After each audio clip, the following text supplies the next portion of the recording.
اعوذ باللہ من الشیطان الرجیم بسم اللہ الرحمن الرحیم اللہم صلی علی سیدنا محمد معدن الجود والکرم وآلہ وسلم۔ سامعین و ناظرین اکرام، السلام علیکم ورحمۃ اللہ وبرکاتہ۔ آج کا ہمارا موضوع یہ ہے کہ کیا ہم زندگی کو ضائع کر رہے ہیں؟ دیکھیں، حقیقی بات تو یہی ہے کہ ہم زندگی کو ضائع کرنے پر تلے ہوئے ہیں۔ پورا پکا ارادہ ہے ہر ایک کا، خواہ وہ بچہ ہو، جوان ہو، بوڑھا ہو، جس سٹیج میں بھی ہو، ہر ایک کا یہ پکا ارادہ ہے کہ میں نے زندگی کو ضائع کرنا ہے۔ اور ابتدائے آپ دیکھ لیں زندگی کو دیکھیں، زندگی ہے کس لیے؟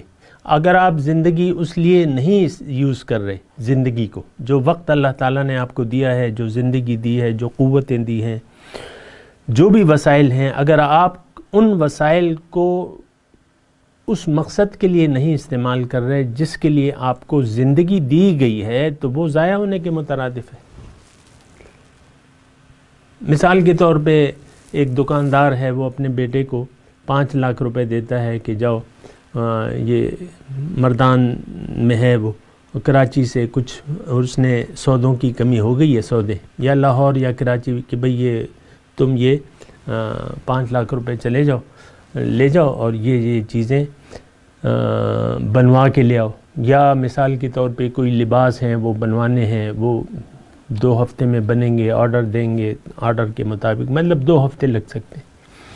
تو وہ بیٹا جو ہے وہ چلا جاتا ہے اور 2-4 ساتھیوں کو بھی اپنے لے جاتا ہے، نوجوان ہے، 20 سال کا ہے، اب وہ اس کا دل جو ہے مزے مانگتا ہے، تو وہ کہتا ہے یار یہ تو، یعنی باپ کی وہ محنت کا خیال نہیں رکھتا، جو یہ، اور جس لیے وہ لاہور یا کراچی اس کو بھجوا رہا ہے، اس کو بھی وہ بھلا دیتا ہے، اور وہ 5 لاکھ روپے 2 ہفتے میں ادھر ادھر کھیل تماشوں میں ضائع کر دیتا ہے۔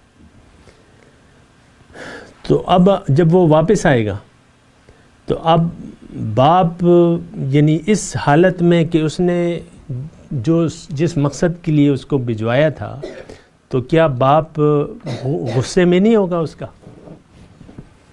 مجھے آپ یہ بتائیں۔ باپ پوچھے گا کہ بھئی لے آئے وہ سودا؟ تو کون سا سودا؟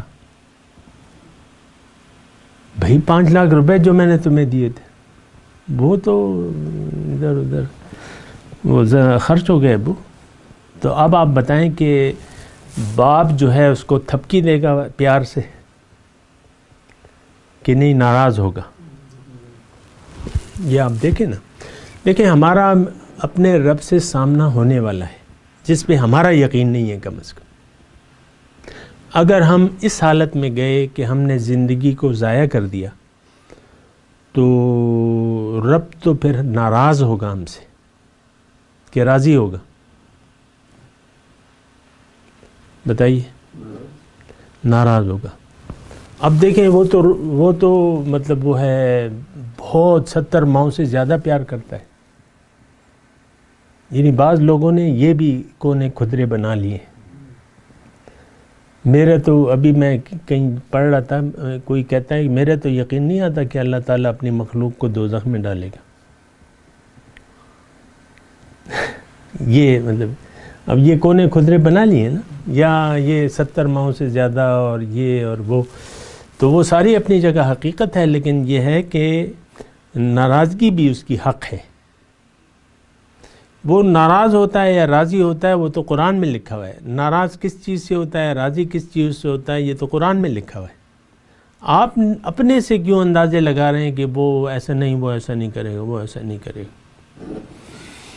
تو بات یہ ہے کہ یہ دراصل ہم زندگی کو ضائع کرنے پر تلے ہوئے ہیں، کیونکہ ہم زندگی کے بارے میں جو حالات ہمیں ملے ہیں، اسی حالات میں ہم رہنا چاہتے ہیں۔ عام طور پہ سارے لوگ، یعنی جو حالات ہمارے گرد و پیش میں ہیں، انہی حالات کے مطابق ہم زندگی گزارنا چاہتے ہیں، ہر لحاظ سے، دنیا کے بھی لحاظ سے بھی اور دین کے لحاظ سے بھی۔ مثال کے طور پہ ایک بچہ قادیانی پیدا ہوتا ہے، قادیانی کے گھر میں، اب اس کو سوچنا تو چاہیے نا کہ بھئی ہمارا جس پیغمبر پر یقین ہے، جس کو ہم پیغمبر کہتے ہیں، اس کی حقیقت کیا ہے، اس نے کیا کیا اول فول بکا ہوا ہے، کتنی گالیاں دی ہیں، اور کیا کیا اس کے فرمودات ہیں، اس کو سوچنا تو چاہیے نا کم از کم۔ ہم دیکھیں حدیث کی کتابوں میں ہم نے تحقیق کرتے ہیں کہ بھئی یہ حدیث صحیح ہے، نہیں ہے، یہ ہے، وہ ہے، تو آپ یعنی اب یہ ہے نا کہ میں آپ کو صرف یہ کہہ رہا ہوں کہ دنیا کے لحاظ سے بھی ہم بے خبر رہنا چاہتے ہیں اور دین کے لحاظ سے بھی ہم بے خبر رہنا چاہتے ہیں۔ قادیانی کا جو بچہ ہے تو وہ تو قادیانی ہی رہے گا کہ نہیں بڑا ہو کے سوچ بوجھ کے مسلمان ہو جائے گا، عام طور پہ